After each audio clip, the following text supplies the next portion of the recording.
Comment oser être pleinement soi-même en 5 clés magiques? Bonjour à toutes et à tous, bienvenue dans cette nouvelle vidéo dans laquelle j'aimerais revenir sur ce thème que j'ai plusieurs fois abordé, comment oser être pleinement soi-même.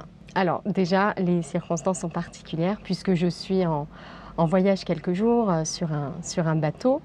Et je suis confrontée notamment pas mal à cette problématique-là, que tout n'est pas parfait dans l'environnement, que les repères changent, etc. Et que bien souvent, on est bousculé dans ces contacts qu'on a avec des expériences un petit peu inconfortables. On peut être bousculé dans l'expression, on va dire, de sa nature. Et autant, on peut avoir le sentiment qu'il est facile d'être soi-même quand tous les feux sont au vert, entre guillemets. Tant, dès lors qu'on est confronté à des choses un peu difficiles, il y a tout un tas de peurs qui remontent, de doutes, de questions, et ça peut rendre cet accès à sa nature, ce recentrage plus difficile. Donc cette vidéo tombe parfaitement à pic, je suis ravie de la tourner maintenant, et j'aimerais revenir ici sur 5 clés que je trouve très puissantes, que je qualifierais même de magiques, parce qu'elles vont à la source de ce qui nous empêche habituellement d'être pleinement nous-mêmes. J'ai déjà abordé cette thématique plusieurs fois avec des astuces,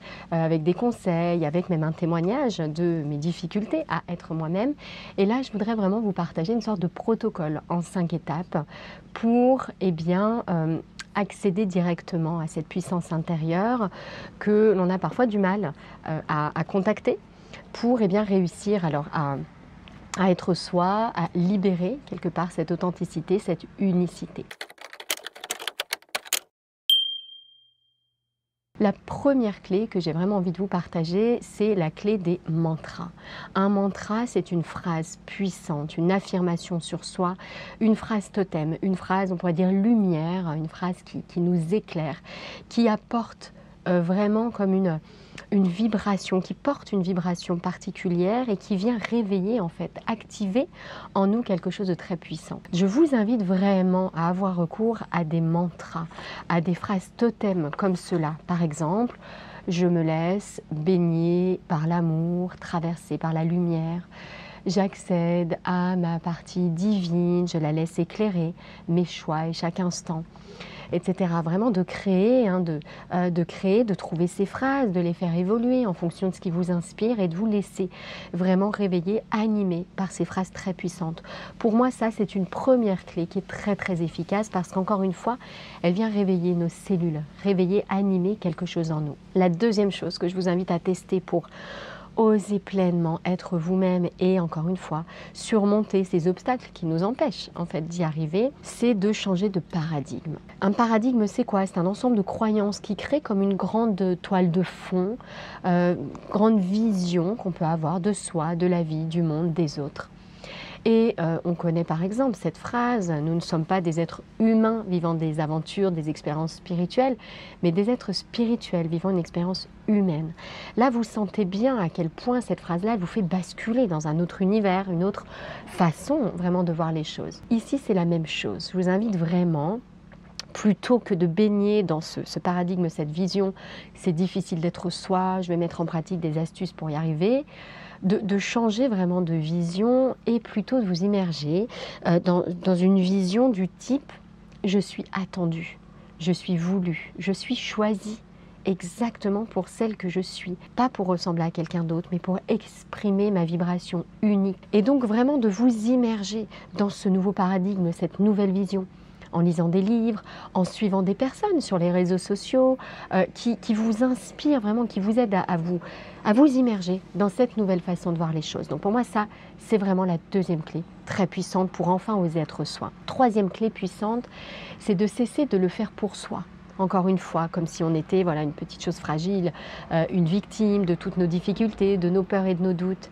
Et de changer le focus un instant et de se dire qu'on ne le fait pas pour soi, mais qu'on le fait pour les autres. Être soi-même, si on le fait pour les autres, vous savez, ça me fait penser aux petits et aux grands véhicules dans le bouddhisme. Il y a plusieurs sources de motivation. Il y a la petite motivation qui est de le faire pour soi. Puis il y a cette grande motivation qui est de le faire pour les autres. Et donc réaliser l'impact que ça a si on le fait pour les autres. Si j'ose être moi-même, pas pour moi, mais pour éclairer une voie, pour ouvrir un chemin pour que d'autres, à leur tour, osent être eux-mêmes. Ça change vraiment encore une fois les choses que de mettre le focus sur les autres et ce qu'on peut apporter pleinement aux autres. La quatrième clé magique pour oser pleinement être soi, c'est de se placer vraiment dans cet état d'esprit d'apprendre, apprendre de la vie. Vraiment voir que nous sommes d'éternels étudiants de la vie, qu'à chaque instant, nous sommes là pour apprendre, qu'oser être nous-mêmes, c'est l'affaire de notre vie, c'est l'expérience d'une vie. Et donc, cesser de se culpabiliser parce qu'on n'y arrive pas, mais simplement, il va peut-être y avoir quelques vagues, simplement, eh bien, se dire que c'est normal, que c'est comme ça, que c'est un chemin d'apprentissage, que, eh bien, d'accueillir les expériences qui sont là, de surmonter, traverser des inconforts, de continuer à le faire, à essayer quand même, avec bienveillance et patience. Vous voyez, ça sont vraiment des clés très importantes sur notre chemin. Donc pour moi, ça c'est la quatrième clé magique pour oser être pleinement soi-même. C'est de savoir que ce chemin d'être pleinement soi-même, d'exprimer sa vibration unique dans cette expérience humaine, eh bien, c'est notre chemin à toutes et tous. Et donc, il n'y a pas à se flageller 50 000 fois parce qu'on a le sentiment que c'est plus dur pour nous que pour les autres. C'est l'apprentissage de tout le monde, de tout un chacun, de toutes les âmes qui se sont incarnées. Ça permet de dédramatiser et de voir les choses avec plus de bienveillance. Cinquième clé magique pour oser être pleinement soi-même, c'est à mon sens d'utiliser le corps ici. Alors c'est quelque chose qui est très personnel, c'est une expérience que, voilà, que moi-même j'ai vécue. C'est ce chemin de libérer son corps, d'oser danser comme si personne ne nous regardait, d'oser prendre pleinement sa place. Vous voyez, vraiment prendre tout l'espace dont on a besoin, tout l'espace dont nous sommes faits. D'ailleurs, nous sommes faits de bien plus d'espace que de matière. Je trouve que ça ouvre beaucoup de liberté. Donc, ne pas hésiter à voir un peu quelle est la place du corps, comment est-ce que libérer notre corps peut nous ouvrir également une voie pour oser être pleinement nous-mêmes. Il y a des pratiques comme la danse sensible, comme la biodanza, comme la danse consciente ou le mouvement conscient. Et donc, je trouve que là, c'est un très très bel axe à explorer. Si vous avez le sentiment d'être un petit peu coincé dans votre vie, dans vos expériences, dans votre corps, que, eh bien, d'utiliser justement ce véhicule pour vous libérer, pour oser davantage vous déployer, diffuser votre énergie, votre lumière et rayonner. Voilà ce que j'avais vraiment envie de partager dans cette vidéo.